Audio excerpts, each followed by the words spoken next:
Bom dia, gente. Então, como o Anderson falou, eu sou o Guilherme. Eu sou responsável dentro da unidade de Security Power por trazer um pouquinho da nossa unidade de negócio para segmentos industriais, né? Então, isso é um pouquinho da minha função dentro da companhia.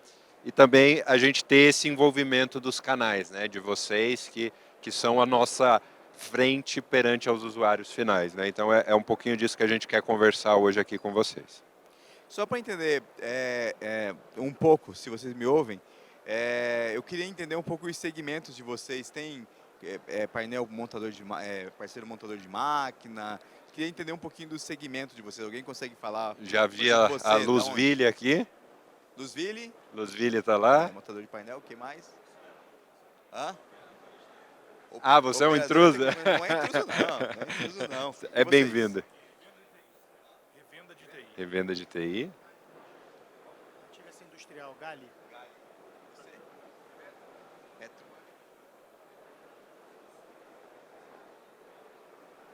Soluções de automação para o setor de energia elétrica. Você? Loja elétrica, distribuidor de energia. Conheço a loja elétrica.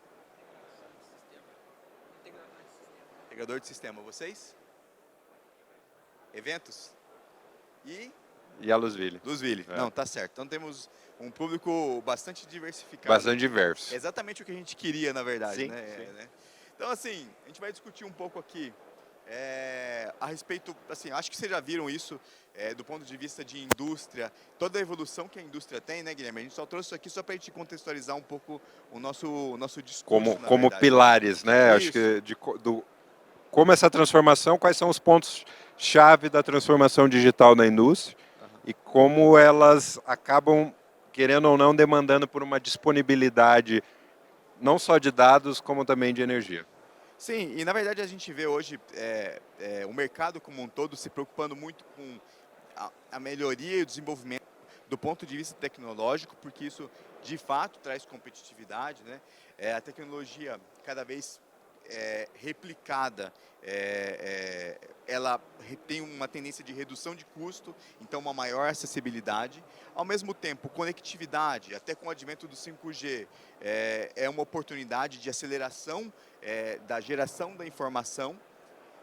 A automação, né, Guilherme, que é algo que não é novo exatamente. Não é novo, mas acho que talvez evoluiu, né? Se você falava antes de uma automação pontual, localizada, hoje você fala de um processo totalmente automatizado, indo até um nível de gerenciamento, de gestão. Acho que é um pouco dessa evolução da automação. E aí, contextualizando todos esses 4 primeiros pilares, a gente chega em 2 pilares importantes. O primeiro é produtividade. Então, hoje todas as empresas se preocupam em aumentar sua produtividade, porque justamente isso faz com que a gente tenha mais foco, a gente aumente receita, aumente lucratividade, nós possamos alcançar nosso cliente de uma melhor forma e, ao mesmo tempo, proporcionar uma experiência melhor para o nosso cliente, né? E, ligado a isso, sustentabilidade. Com equipamentos mais tecnológicos e se preocupando com todos esses pontos, a gente chega ao ponto de sustentabilidade, que, do ponto de vista de planeta, eu entendo que seja a missão de todos. Como Schneider Electric, é a nossa missão prover equipamentos eficientes que consumam menos, que façam mais e consumam menos. A Schneider, como vocês já conhecem, nós não somos nem grandes, nós somos geradores de energia e também nós não somos o objetivo fim da energia. Todos os nossos produtos, a energia passa através deles e a nossa missão é que os nossos produtos eles sejam mais eficientes. Então, a sustentabilidade passa por isso e, ao mesmo tempo, traz benefícios para o cliente por conta de redução de custo quando a gente pensa em eficiência energética. Em termos de competitividade, né? Acho que a sustentabilidade, sim, tem todo esse escopo de social, digamos assim, né? Mas também em relação à competitividade, né? Uma vez que você gasta menos, você consome menos, e isso tudo impacta no valor final da sua solução, da sua oferta, e por aí vai. Agora, para nós evoluirmos com tudo que a gente falou em termos de tecnologia, informação, conectividade e para gerar produtividade e sustentabilidade, a gente ainda tem os interpéries que a linha, nossa energia em geral demonstram, né, Guilherme? É. E aí, assim, todos esses problemas de qualidade, né? Então, picos, surtos, afundamentos de tensão. Mas eu vou até dar um passinho um pouco atrás, né?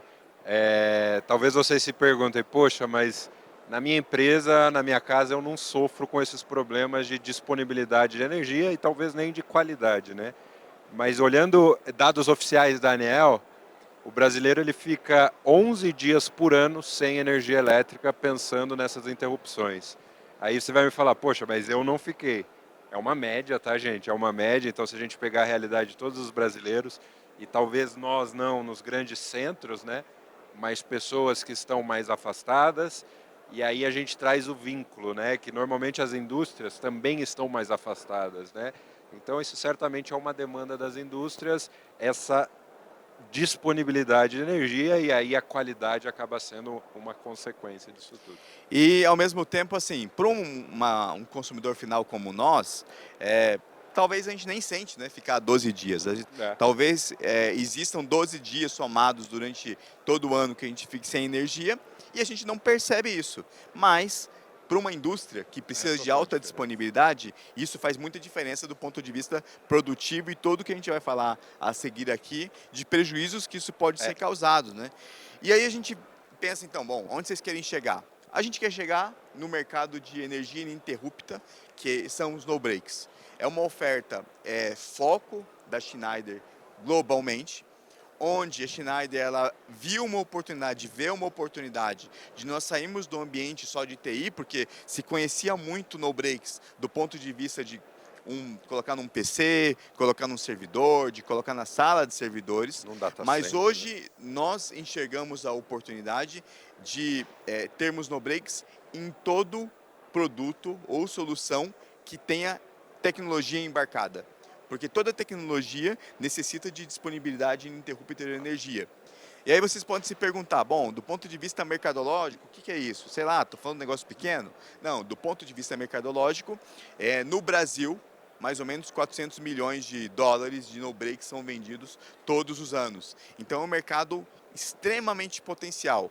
Um outro ponto que você pode se perguntar é assim, poxa, mas eu não conheço muito bem disso. Será que precisa de um conhecimento muito Será que eu profundo para preciso isso? fazer uma faculdade de Precisa no-break? fazer uma faculdade? Aí eu sempre brinco e falo o seguinte, não, é um pouco chato, mas não é difícil de ser feito. Precisa entender, ter um pouco de paciência, mas ao mesmo tempo a Schneider está aqui justamente para mostrar como é feito e mostrar as oportunidades que vocês têm. Eu sempre comento que às vezes é uma pergunta a mais que a gente faz para o cliente. Exatamente. Sem dúvida alguma, todos os clientes de vocês Necessitam. precisam de soluções assim. Às vezes, eu costumo brincar, eles não sabem aquilo que eles não sabem. E nós, como provedores de tecnologia, precisamos capacitar vocês. E vocês são a nossa linha de frente para estarem no cliente, abrindo os olhos do cliente, certo? Exatamente. E aí vocês perguntam assim, bom, então, que tipo de soluções vocês têm? A gente tem, por exemplo, como é painel, que tem CLP e etc. Eu não posso ter um no-break tradicional. O que a gente tem de oferta? Tem uma oferta nova, tá? Uma oferta que foi lançada, acho que final do ano passado, tá, gente? E ela é para trilho DIN, né? Então, até brinquei que ontem eu estava falando com o integrador de sistemas e ele falou que mexe muito com a realidade de CLP, de IHMs, né? E ele falou, eu não uso o PS, né? No que eu faço não precisa. E aí eu justamente dei essa resposta para ele, né? Hoje, quando você vai na indústria, é bastante comum você escutar da perda de programa de CLP por uma interrupção no fornecimento de energia elétrica, né? Então dá todo um retrabalho de você ter que fazer o backup daquele programa, instalar isso de novo no CLP, né? E até fazendo um outro gancho, né? Essa é uma oferta então para trilho DIN, né? A gente tem aqui montadores de painel, a gente tem também aqui uma pessoa que o Anderson comentou, trabalha com energia, né? As concessionárias de energia elétrica, principalmente em painéis de média tensão, é uma norma, NBR 14039, traz a exigência de um respaldo de energia elétrica para os equipamentos é de proteção do painel de no mínimo 2 horas, tá? Então você vê aí mais uma demanda de UPS, tá? Não vai ser essa de trilho DIN, vai ser uma UPS monofásica, que você traz isso para dentro do painel, né?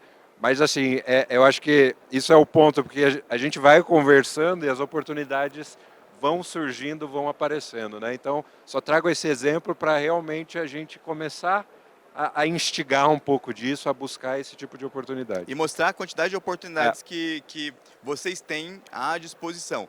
E agora a gente selecionou aqui uma série de segmentos específicos que não estão ligados a PC, a data center. Coisa mais pesada, né? Isso, mas ao mesmo tempo é aquilo que a gente comentou. Estão ligados à tecnologia e necessitam de energia ininterrupta. O primeiro caso que a gente trouxe aqui são de equipamentos laboratoriais industriais. Então, são equipamentos sensíveis, são pesados, na verdade, mas eles são sensíveis, são de altíssimo custo. E aqui a gente tem duas oportunidades, né, Guilherme? Sim. A primeira é Na venda direta para o do usuário montador. final. É né? isso aí. Eu acho que a venda direta para o usuário final, né? Então tudo que o Anderson comentou no começo, né? Que vocês são a nossa cara no mercado, que vocês são a nossa consultores perante o usuário final, a gente entende que vocês têm essa oportunidade, né? Mas também pensando no outro lado, agregar isso nas soluções que vocês já entregam ao mercado, né? Então, quem monta painel, agregar isso ao painel. Quem monta máquina, agregar isso à máquina. Quem integra sistemas, agregar isso a sistemas. E quem né? atende o segmento de healthcare vai direto no usuário. Às vezes é o Exatamente. usuário da máquina, a empresa da máquina não vendeu, mas o fabricante exige, por exemplo, um equipamento assim. Exatamente. Então a gente pode prover isso. E é numa conversa, estava comentando isso na outra apresentação. É uma venda que você vai fazer, vai bater lá, o cliente vai lá, me manda 5 aqui num cesto. Não é assim. É uma discussão que você vai conversar com o cliente. Uma coisa é você, como, por exemplo, montador de máquina ou painel, você tem um projeto que você depois especifica lá os componentes e você vai vender de uma forma separada. Quando você vai falar de UPS, às vezes o cliente um cliente final compra um UPS e é suficiente para 10 anos. Exatamente. Né? Então o projeto ele leva mais tempo e a gente está acostumado com esse perfil. E ao mesmo tempo, quando o parceiro ele pensa assim, poxa, mas eu preciso vender isso todo ano, preciso vender todo mês. Não, às vezes é uma oportunidade que ela faz a diferença para nós, para vocês e para o cliente final. Outro caso aqui são ensacadeiras automáticas, né, Guilherme? Máquinas de ensaque, né? Então acho que a grande característica é a velocidade. Você tem uma velocidade interessante para você ensacar o máximo possível, o mais rápido possível. Você ter uma perda disso impacta diretamente na competitividade daquela máquina, ou a quantidade de produto final que você vai entregar, mas também, por outro lado, tudo que é qualidade, né? Você ter um controle de qualidade para você ter uma manutenção de peso em todos os pacotes que você está fazendo ali naquele momento. Então, de novo, não só a questão da disponibilidade de energia, mas a qualidade para manutenção de um processo, de uma operação funcionando nos padrões exigidos ou pensados para aquele equipamento. E às vezes o cliente ele tem um problema e ele não, assim, é tipo, brinquei na última reunião também. Às vezes você tem uma dor no joelho, você passa a vida toda com a dor no joelho, se fosse ao médico você resolveria, mas você não quer ir no médico, não quer tratar e etc. Às vezes o cliente ele tem esse tipo de problema, o mesmo tipo de problema com os equipamentos dele. Acaba a energia, ele tem que fazer toda a reprogramação, às vezes ele tem perca de matéria-prima, atraso na produção, o aumento. Se você reduz o tempo de produção, você aumenta o custo, hora de homem, manutenção e etc. Sendo que se ele fizesse um investimento único, um pouco mais programado, ele não teria esse tipo de problema. Então, assim, ações preventivas, elas tendem a ser muito menos custosas do que uma ação corretiva, né, Guilherme? E assim, a gente vai conversando, lembrando dos exemplos das interações que a gente teve com os clientes ontem e hoje, né? Ontem lá no nosso stand foi um cliente da mineração conversar com a gente, e aí eu perguntei para ele, e aí, como é que você usa, o que você utiliza de UPS? Eu não utilizo nada. Mas não precisa? Precisa. A gente teve um caso agora de um acidente que aconteceu lá, eles ficaram 14 horas sem funcionar. E eu perguntei, o prejuízo disso, quanto que foi? Ele só deu risada na minha cara. Não quer nem fazer a conta, Não quer nem fazer a conta. Então você vê que de fato é uma necessidade, né? Mas que não. Às vezes não quer mexer, né? Nunca mexeu. Ah, pô, mas é muito difícil de aprovar, etc. Então, assim, mas aí vocês pensam, ok, às vezes precisa fazer um TCO, precisa fazer um estudo de caso. A gente tem inúmeros argumentos para a gente sustentar, desde o ponto de vista de eficiência, de economia energética, até o ponto de vista de redução de custo para o cliente mesmo, né? Sim. A gente trouxe outro caso de fornos industriais. A gente vendeu para um cliente que faz porcelanato e trabalha com fornos. E esses fornos eles têm uma alta demanda de consumo Demais, de energia, é. né? A gente está falando de 1 MVA, por exemplo. E o cliente, às vezes, ele precisa disso, não sabe que precisa. A parada de produção faz ele perder toda a matéria-prima, Sim. ao ponto que, mas eu tenho um gerador. O ponto é que o gerador ele tem uma rampa de 10 segundos para ele subir. E o no-break é justamente para isso. O no-break é para ficar segurando 2, 3 horas? Não é. Pode até ser, Pode mas até ser, vai sair não até é um pouco mais necessário, né? caro. Mas eu sempre brinco, quando eu olho qualquer coisa, eu penso no ecossistema daquilo. Sim. E dentro do ecossistema elétrico, a função do no-break é suportar a carga ligada para que ela seja Por um repassada pouco para o tempo, gerador, ou seja desligada adequadamente, Em segurança. se não houver, em segurança, se não houver o gerador. E Aqui é outro só caso, né? fazendo um paralelo ali, Anderson, nesse dos fornos, né? Mas é interessante que a gente começou com um equipamento de potência baixíssima para fazer um respaldo de uma eletrônica que não demanda miliamperes, coisas assim, uma potência muito baixa, e a gente chega para aplicações de potências que podem chegar a MVA, tá, gente? Então, de novo, né? Abrindo os olhos e mostrando o universo de possibilidades que a gente tem aqui. E às vezes o cliente ele faz por conta própria, às vezes. E também toma decisões não muito adequadas, a gente vai mostrar um pouco mais para frente. E aqui outro caso, para ser bem eclético, na verdade, Eclético, trazer uma de parte tudo um rodoviária aqui de balanças aqui de caminhões. Você imagina se falta um no-break numa balança, falta energia, ou assim, meio difícil deixar passar o caminhão Não passa. sem pesar, né? Ao mesmo tempo, imagina o congestionamento que isso pode causar, prejuízo que isso pode causar. Então, assim, a oportunidade existe. Apesar de no-break ser uma infraestrutura básica, você olha para a carinha dele, talvez ele não seja muito simpático, eu brinco que no-break é quase igual a Coca-Cola, né? Coca-Cola serve de 8 anos até 80 anos, na verdade, todo mundo toma Coca-Cola. E a mesma coisa no-break, todo mundo, vai numa farmácia, vai em qualquer lugar, vai num restaurante, você vai lá, tem um no-breakzinho ligado. A ideia é que esse no-break que esteja ligado seja a nossa marca e a gente precisa, obviamente, de vocês. E aqui a gente trouxe um caso que também é eclético demais, né? Que são elevadores De carga, né? de carga, e ele tem um ponto crítico, porque ele trata cargas pesadas, obviamente, e se ele para no meio do processo, para você fazer todo o processo de volta, o manuseio é muito perigoso, de ele despencar lá de cima, né? Elevadores, de uma maneira geral, envolvem, seja de carga, seja de pessoas, envolvem uma série de normas de segurança, né? Então, para você fazer uma parada em segurança, NR12, daí já entra também. É importante você ter essa estabilização, né? Que a interrupção ela pode ser, de fato, um problema. E a gente colocou um no-break aqui, um no-break de 30 kVA, um Easy, e olha o trabalho dele, até onde ele vai. Aí a máquina em si funcionando, né, gente?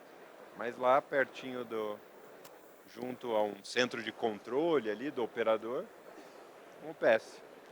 Existe uma variação de pico de tensão ali, de consumo altíssima quando ele vai de ponta a ponta, porque ele está trabalhando de ponta a ponta sempre de variação de tensão, e ao mesmo tempo o no-break ele está segurando bem, né? E tem uma observação que o Guilherme faz aqui legal, né? O ponto aqui que vocês percebam que o UPS que estava numa sala de data center, com resfriamento, com zero poeira, ele está num ambiente normal, né? Um ambiente ali junto aos demais equipamentos desse armazém, dessa unidade que tem essa UPS, né? Então é um ponto que, para realmente mostrar que a Schneider enxerga isso como uma possibilidade, percebam que a nossa linha de produto ela também se preparou para essas oportunidades mais industriais, mais comerciais, né? Produtos com uma robustez maior, com um grau de proteção maior e preparados para essas novas realidades, né? E às vezes a gente, assim, então essa é a oportunidade de sair da linha comum de competição, obviamente, né? Que a gente às vezes está muito numa linha comum de competição, onde está todo mundo, e existem outras oportunidades. Aí você se pergunta, bom, mas é só no break então que essa unidade vende? Não, tem uma quantidade de coisas gigantesca. E olha a ideia aqui, né? Fornecedor de máquina, né, Guilherme? Fornecedor de no break, o cliente tem que comprar uma coisa de um, outra coisa de outro, e o que gera tudo isso para o cliente final, na verdade? A gente vem percebendo que o usuário final, né, ele cada vez mais quer concentrar tudo em um mesmo ator, né?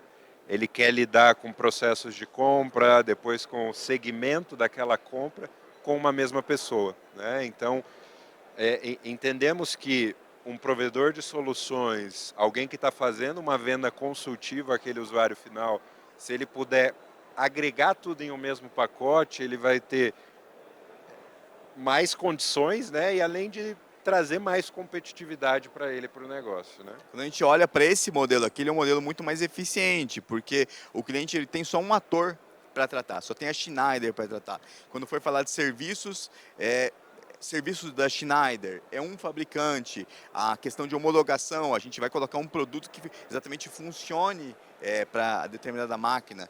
E do ponto de vista de parceria, o cliente se sente muito mais confortável de comprar, obviamente, de vocês. E eu comentei também na última apresentação, é um ecossistema. A nossa função aqui é prover tecnologia, prover conhecimento, prover oportunidades de mercado. E o que a gente precisa dos parceiros é que eles conheçam da nossa oferta e levem a nossa oferta como um exército até o cliente final, né? Exatamente. E olhando de oferta, olha o que a gente tem aqui, ó. Tudo isso aqui, se vocês visitarem os clientes de vocês, todos eles têm soluções como essa, né? Até se você olha aqui no Expo Minas, está cheio de hack espalhado por aí. Prestem atenção depois. Todo lugar. Então existem oportunidades de hacks, de organizadores, da parte de distribuição de energia ali de PDUs, por exemplo, né? Aí você olha a outra parte aqui de gerenciamento, voltando, gerenciamento ambiental. Gerenciamento ambiental de data center ou de processamento, temperatura, umidade, poeira, gerenciamento de acesso, que os clientes também precisam, né? Somado a isso, ar-condicionado de precisão, a gente vai mostrar um caso um pouco para frente ali, mas quando o cliente tem uma aplicação um pouco maior de CPD na indústria mesmo, ou uma solução que está com um servidor na indústria e precisa de uma climatização, é necessário climatização. E por fim, não menos importante, a parte de software e serviços.